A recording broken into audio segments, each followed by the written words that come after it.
selamat pagi semuanya. Nah, kembali lagi bersama saya Miss Leka. Kali ini di video ini saya akan menjelaskan sama kalian bagaimana sih cara mudah menjawab soal termokimia. Untuk di video ini tuh lebih saya khususkan ke materinya adalah kalorimeter dan juga energi ikatan. Nah, jika kamu bentur dengan soal jenis entalpi dan juga hukum Hess, silahkan dicek video saya yang cara mudah menjawab soal termokimia yang part 1-nya. Di situ saya jelaskan bagaimana menjawab soal tentang jenis entalpi dan juga hukum Hess. Oke, sebelum saya jelaskan atau saya jawab soal-soal yang berhubungan dengan kalorimeter dan juga energi ikatan, saya mau review sedikit nih untuk materi termokimia yang kalorimeter. Nah, kalau seandainya di kalorimeter, hal yang harus kalian perhatikan adalah kalorimeter ini terbagi atas dua. Ada yang namanya kalorimeter sederhana dan ada yang namanya kalorimeter bom. Kalorimeter sederhana ini biasanya itu menggunakan alatnya adalah styrofoam, di mana fungsinya adalah untuk mereaksikan dua buah zat. Nah, jadi di sini ada zat A kita campurkan dengan zat B. Nah, kalau seandainya kalorimeter bom itu biasanya adalah untuk melarutkan zat ataupun juga membakar suatu zat, di mana nanti hasil pembakaran zat ini bertujuan untuk memanaskan atau menaikkan suhu dari air yang terdapat di kalorimeter bom. Nah, bedanya lagi dari kalorimeter sederhana dan kalorimeter bom adalah pada kalorimeter sederhana kalor yang kita hitung itu hanya kalor reaksinya saja yang terjadi di dalam si zat di dalam alat kalorimeternya. Sedangkan kalau kalorimeter bom ada nilai kapasitas kalor yang merupakan yang berasal dari si alatnya sendiri atau si alat kalorimeter bomnya. Makanya pada kalorimeter sederhana kita hanya mencari nilai Q-nya itu adalah dari M kali C kali delta T ya. Sedangkan kalau seandainya kalorimeter bom itu ada untuk si reaksinya itu adalah M kali C kali delta T dan ada faktor dari alatnya sendiri, di mana rumus Q-nya adalah C kali dengan delta T ya. Nah, bedanya apa sih antara C kecil dengan C besar? Kalau yang C kecil itu adalah kalor jenis ya, ini adalah kalor jenis zat, sedangkan si C besar itu adalah kapasitas kalor. Nah, biar lebih gampang lagi untuk melihat atau mengerjakan soal si kalorimeter ini, kalian cukup harus jeli ngelihat soalnya apakah di dalam soal tersebut hanya diketahui kalor jenis saja atau juga diketahui kapasitas kalor. Jika seandainya yang dikatakan cuma kalor jenis saja, berarti kalian cukup menentukan nilai Q dari MC delta T saja. Tapi kalau seandainya di dalam soal tersebut ada nilai kapasitas kalor, berarti untuk mencari nilai Q-nya kita jumlahkan antara MC delta T dengan C besar dikalikan dengan delta T. Oke, biar lebih gampang kita akan coba ke soal yang berikut ini. Contoh soalnya seperti ini, sebanyak 9,6 gram kristal LiOH ditambahkan ke dalam kalorimeter yang berisi 150 gram air. Artinya kalorimeter itu sudah diberikan air dulu, baru kita tambahkan si kristal LiOH ini. Terus setelah kristal LiOH-nya larut, suhu si kalorimeter beserta isinya itu naik dari 27 derajat Celcius menjadi 33,5 derajat Celcius. Yang ditanyakan adalah tentukan entalpi pelarutan LiOH di dalam air. Nah, di sini dikasih tahunya nilai si kalor jenis dan juga kapasitas kalor. Nah, seperti yang saya jelaskan tadi, jika diketahui kedua-duanya, maka untuk mencari nilai Q, kita jumlahkan MC delta T ditambahkan dengan C besar kali delta T. Oke, sebelum lanjut ke jawabannya, kita akan tuliskan dulu yang diketahui di soal apa saja. Oke, ini saya sudah bikinkan diketahuinya. Di sini yang diketahui adalah massa LiOH-nya 9,6 gram, terus massa airnya adalah 150 gram. Untuk delta T atau kenaikan suhunya itu adalah 6,5 gram, dimana suhu akhir kita kurangi dengan suhu awal. Terus kalor jenisnya C kecilnya adalah 4,2 Joule per gram derajat Celcius, sedangkan untuk kapasitas kalornya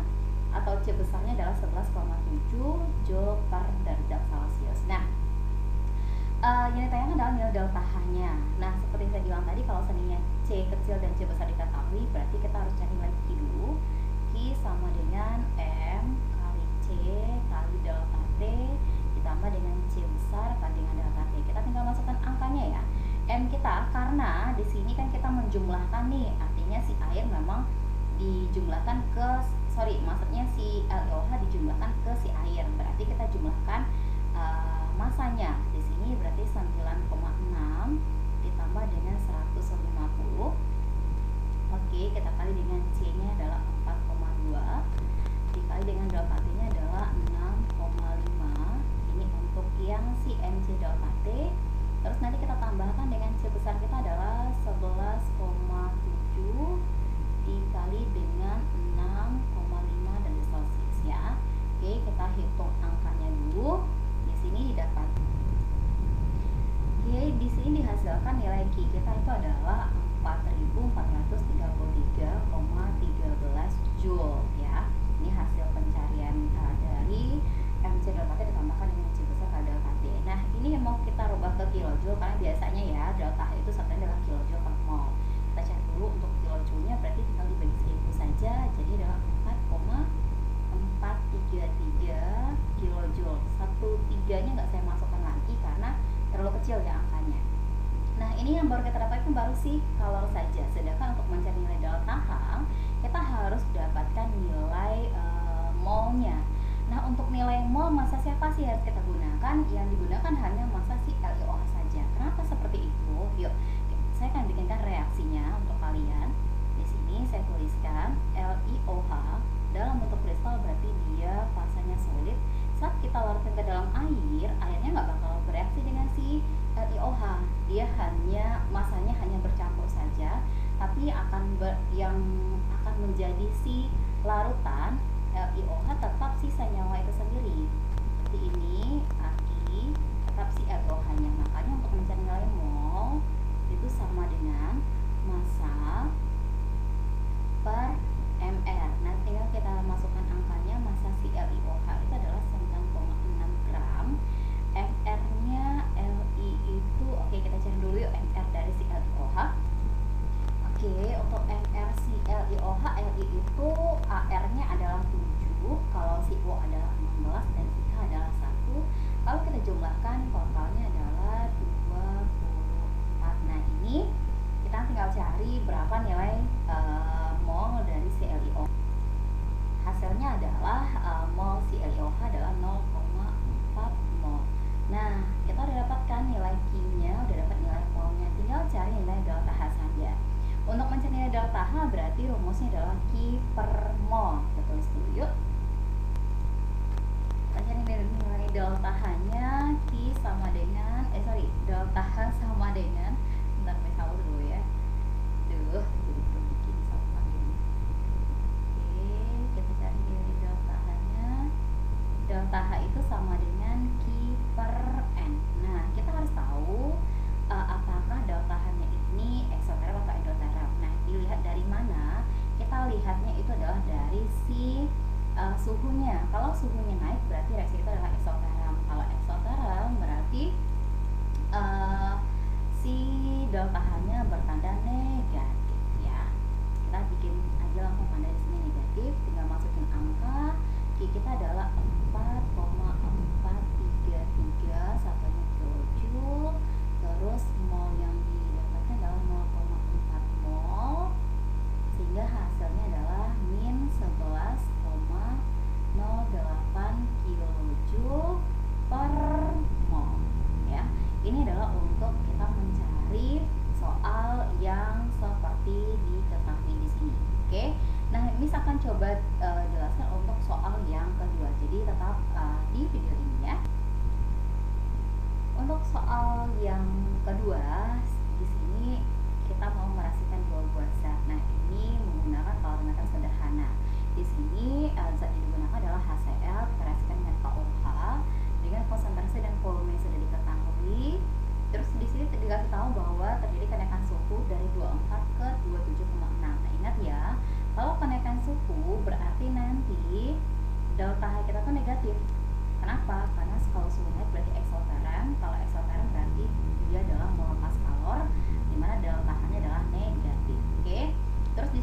contohnya adalah kalori jenis larutan atau C kecil, terus ada massa jenis larutan atau rho. Yuk kita coba langsung aja yuk. Untuk mencarinya kita bikin dulu yang diketahui sama soal A. Oke, ini sudah coba tuliskan di sini beberapa yang diketahui. Di sini HCl itu volumenya adalah 20 ml dan konsentrasinya 0,1 molar. Udah bisa tuliskan ya. Nah, untuk mencari nilai molnya jika diketahui volume dan juga molaritas, tinggal kita kalikan saja. Nah, kalau kita kalikan ini dapatnya adalah 2. 20 kali 0,1 adalah 2, tapi satunya nggak mol ya, adalah milimol. Kenapa sih milimol, Miss? Karena memang satuan volumenya adalah mili, berarti juga harus milimol. Tapi kalau seandainya satuan volume dalam liter, berarti hasilnya itu adalah mol. Oke, terus untuk si KOH juga sama, ini adalah juga 2 milimol. Nah, karena dia sama-sama bereaksi, jumlah molnya sama, koefisiennya sama ya, sama-sama 1, berarti dia sama-sama habis bereaksi. Nah, untuk mengetahui berapa KCl yang dihasilkan ataupun H2O yang dihasilkan, itu kita menggunakan perbandingan koefisien. Sekali lagi, karena koefisiennya sama, berarti mol yang dihasilkan untuk KCl dan juga H2O juga sama, sama-sama 2 milimol. Oke, ini juga 2 milimol. Si H2O juga 2 milimol. Nah, oke, untuk yang mencari nilai kalornya, berarti kan kita membutuhkan yang namanya MC delta T, ya kan? Di sini nggak ada nilai M-nya, yang ada cuma nggak ada nilai massa, yang ada cuma nilai volume. Karena kita mau mencampurkan antara HCl dengan KOH, berarti volume untuk si KOH dan si HCl ini akan bercampur nantinya. Makanya di sini saya mencari nilai V totalnya, itu adalah 40 ml. Dari V total ini kita bisa ketahui nilai massanya dengan cara rho dikalikan dengan volume. Rho dari mana? Ini sudah dikasih tahu, massa jenis larutannya adalah 1 gram per mililiter ya. Tinggal dicari aja 1 gram per mililiter dikali dengan 40, maka dapatnya adalah 40 gram. Udah diketahui nilai massanya, ada nilai C-nya, si kalori jenis, ada nilai delta T, tinggal kita masukkan aja ke rumus ya. Oke, Q sama dengan M kali C kali delta T. Oke, di sini saya tuliskan lah ya biar gak ragu. C-nya adalah 1 kalori per gram derajat Celcius, terus delta T kita adalah sebesar 3,6 derajat Celcius.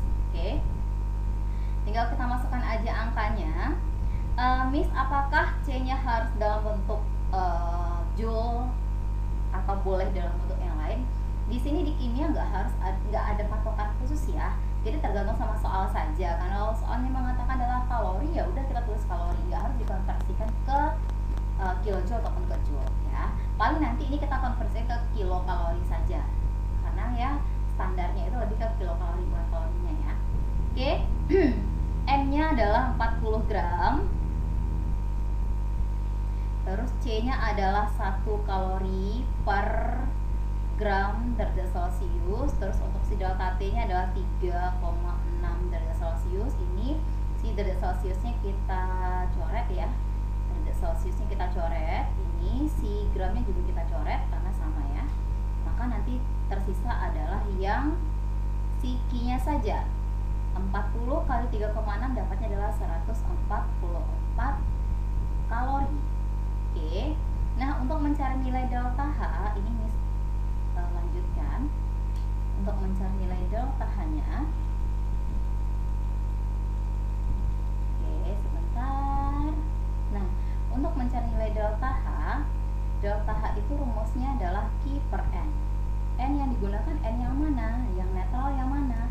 Yang netral itu adalah garam, hasil reaksi asam dengan basa. Terus delta kita nanti akan bertanda apa, Miss? Ingat, kalau kenaikan suhu berarti tandanya negatif, karena dia adalah reaksi eksoterm. Tinggal kita masukkan min 144 kalori dibagi dengan molnya itu adalah 2 milimol. Ya, oke, ini jadi adalah min 72 kalori per milimol.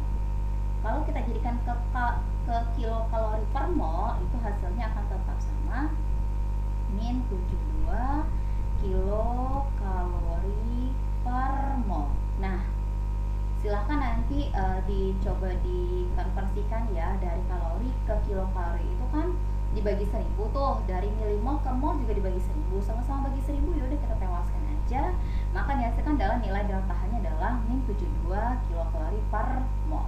Oke, sudah Miss kasih 2 contoh soal tentang kalorimeter. Harapannya adalah kalian bisa paham tentang si kalorimeter ini. Kita akan lanjut ke soal tentang energi ikatan. Oke, nah ini adalah contoh soal untuk si energi ikatan. Nah di sini sih seperti yang sudah pernah saya jelaskan di energi ikatan juga. Energi ikatan itu untuk menentukan nilai delta H-nya itu adalah benar. Delta H untuk energi ikatan itu adalah sigma delta H energi ikatan ataupun D sama aja ya, yang ada di reaktan pada saat pemutusan kita kurangi dengan sigma energi ikatan atau D yang ada di produk ya. Itu ada beberapa buku yang menyimbolkan si energi ikatan atau EI ini sebagai D ya. Jadi nanti jangan bingung kok di sini pertanyaannya D sini, kalau di buku ini kok EI, jadi sama aja ya, sama saja cuma berbeda simbolnya saja. Jadi ini adalah untuk rumus si delta H-nya, mencari delta H-nya kita tinggal mencari jumlah dari energi ikatan yang ada pada reaktan berapa dan pada produk itu berapa. Tinggal kita kurangi saja antara reaktan dengan si produk. Cantik ini gak apa-apa ya. Oke, yang penting kan ilmunya ya, bukan cantik atau tidaknya tulisan dari seseorang, bener kan ya? Oke, nah kalau seperti ini untuk di energi ikatan kalian memang harus kudu bisa yang namanya bikin struktur yang berupa ikatan. Ya, kalau kayak gini kan belum berbentuk ikatan nih, belum ada tangan-tangannya. Di sini kalian benar-benar harus tahu C itu tangannya berapa, H itu tangannya berapa, Cl itu tangannya berapa, N tangannya berapa, harus tahu. O itu tangannya berapa ya. Jadi di sini kalau seandainya belum tahu silakan di flashback lagi ingatannya ke tentang si energi, tentang ikatan kimia di pelajaran kelas 10 ya. Karena kalau seandainya diajarkan lagi dari sini, aduh lama banget gitu jadinya. Oke, dari sini gampang banget kita cukup menguraikan atau membuatkan struktur dari si entalpi yang ditanyakan atau si reaksi yang ditanyakan. Oke, kita tuliskan dulu C2H4, ingat ya, C2H4 berarti C yang ada 2. Hanya ada 4, kalau hanya ada 4 berarti kita bagi 2 ya, H di sebelah kirinya ada 2, sebelah kanan juga ada 2. Nah, kalau C2H4 berarti kan adalah alkana nih. Kalau alkena itu berarti adalah rangkap 2. Oke, ditambah dengan HCl, H itu tangannya 1, Cl juga tangannya 1, menghasilkan C2H5. Berarti ini adalah reaksi adisi ya. Jadi lupa nih. Ini adalah reaksi adisi. Oke, ini hanya terus di sini ada H lagi, di sini ada H lagi, udah 5 kan hanya, ditambah di sini ada Cl. Oke, udah pas C2H5Cl. Nah, kita tinggal cari yang di kiri sama di kanan. Biar lebih gampang nih, Miss bagi 2 nih di sini. Artinya sebelah sini adalah kiri, sebelah sini adalah kanan. Kita bikin yuk. Di sebelah kiri ada apa saja? Ada C dengan H. Ingat tangannya ada 1, ada 2, 3, ada 4. Berarti 4 C dengan H. Oke, terus ada C rangkap 2C. Ada satu ikatan C rangkap 2C atau satu tangan ya. Terus ada di sebelah kiri ada H sama Cl. Ada juga satu ikatannya. H dengan Cl ada 1. Oke ya. Nah, sarannya adalah jangan langsung dikalikan dulu ke angka yang diketahui. Kenapa? Karena siapa tahu nanti ada yang bisa kita coret antara kiri sama kanan. Oke, ini berlaku seperti yang hukum Hess. Jika sebelah kiri dan sebelah kanan itu jumlahnya sama atau ada yang sama, itu bisa kita kurangi ya. Oke, sebelah kanan itu ada C dengan H nya ada berapa ini ya, kita cek dulu. 1, 2, 3, 4, 5, berarti ada 5 C dengan H. Terus di sini ada ikatan antara C dengan C, ada satu ikatannya. Oke, C dengan C ada 1. Terus C dengan Cl juga ada 1 C dengan Cl. Oke.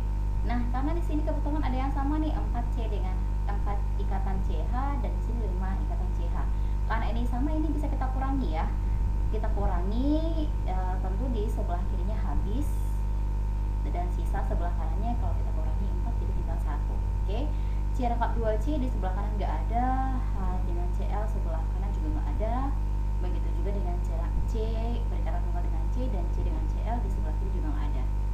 Karena nggak ada, kita bisa langsung tuliskan angkanya saja. Oke, C dengan H itu 1 ikatan, berarti kita lihat C dengan H itu adalah, ini maksudnya adalah C dengan H ya, kok C dengan X.